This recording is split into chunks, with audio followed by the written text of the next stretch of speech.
Bonjour, seconde partie de cette vidéo grande conso consacrée à Everly. Je suis à présent au Leclerc de Clenay à Rennes où Ahmed m'a donné rendez-vous. Ahmed est un auto-entrepreneur.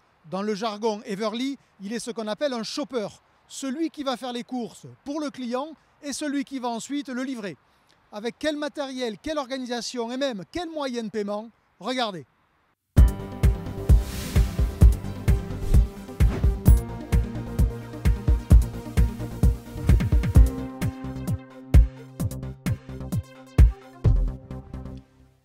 Dans le process d'Everly, c'est bien le client qui a choisi d'envoyer Ahmed dans cet hypermarché. Ce jour-là, la liste de courses comporte 37 articles. Des produits d'hygiène, d'épicerie, de frais libre-service et même des fruits et légumes en poids variable. Le tout à trouver dans un hypermarché de 10 000 mètres carrés. Ahmed a certes ses habitudes puisqu'il peut préparer jusqu'à 4 commandes par jour dans les magasins de la ville, mais il n'est pas aidé d'un quelconque outil de géolocalisation. Conséquence, sa liste de courses n'est pas non plus organisée en fonction d'un chemin de préparation. De manière logique, il préparera néanmoins les produits ambiants d'abord et terminera par le frais et les fruits et légumes. Son téléphone portable est utilisé comme terminal mobile. Un clic sur un produit et le shopper dispose d'une photo agrandie, du libellé complet, du code barre et d'un prix. Un prix qui n'est qu'indicatif puisque Everly pratique des prix majorés. Dans le scénario classique, le shopper identifie le produit en rayon, contrôle la conformité et passe au produit suivant.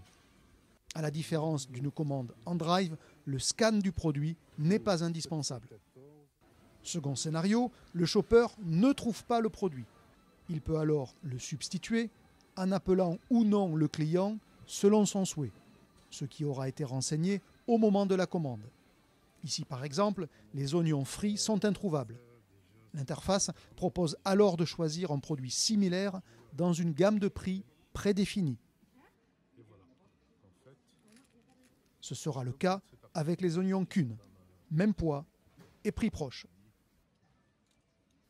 Pour les produits en poids variable, par exemple les fruits et légumes, le préparateur a la consigne de choisir comme s'il faisait ses propres courses. Le client, lui, a commandé un nombre d'articles, par exemple 5 bananes ou 6 clémentines. Le shopper doit peser et indiquer le poids dans l'application. 40 minutes plus tard, les courses sont terminées. Ahmed effectue une dernière vérification pour valider le panier.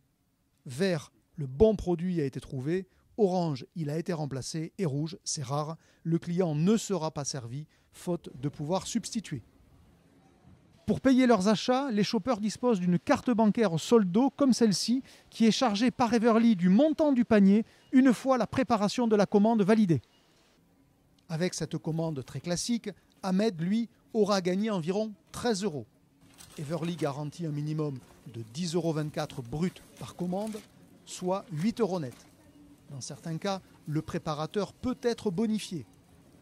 3 € pour une commande livrée au 4e étage ou au-dessus et sans ascenseur, 2 € pour une commande lourde. Et encore 1,50 € supplémentaire si la commande est à la fois lourde et à livrer dans les étages. Dans tous les cas, le shopper est informé du montant de la préparation lorsqu'il l'accepte.